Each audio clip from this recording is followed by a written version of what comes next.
Hey everyone, I hope you're doing well. On this episode of Quick Takes, we'll see how to delete all blank rows in Excel with just a few mouse clicks. Deleting all blank rows isn't something I have to do often, but when I do, this tip is incredibly handy. I'm sure I'm not the only one who receives reports that look like this with the data separated by blank rows.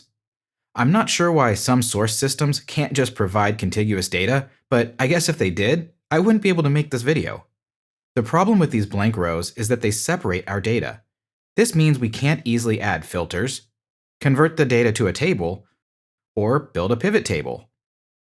Fortunately, there's a simple way to remove all of the blank rows, making our data contiguous and better formatted for Excel. The first step is to select a column within our data.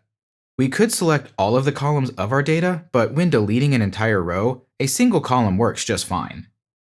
After selecting the column, click Find and Select from the Home ribbon. Next, click Go to Special. There's a lot of great options in here. I recommend playing around with some of them. For this video, let's select Blanks and press Enter. Excel has selected all of the blank cells in our column. To delete the blank rows, we can click the drop-down next to Delete in the Home ribbon, followed by Delete Sheet Rows. The Delete button works, but I prefer using keyboard shortcuts whenever possible. Let's undo what we just did to bring back our blank rows. With the blank rows highlighted, press Ctrl and minus on a PC or Command and minus on a Mac. From the pop-up, select Entire Row and press Enter. This accomplishes the same goal as using the Delete Sheet Rows option within the Delete button in the Home ribbon. I prefer using the keyboard shortcut, but which option you use is completely up to you. Go with what you feel.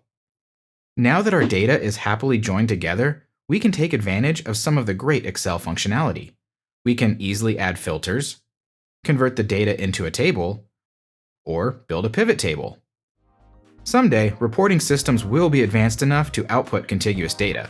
Until then, you can use this tip to prepare your data for easier analysis. If you found this video helpful, make sure to like and subscribe. Thanks for watching, and I'll see you in the next one.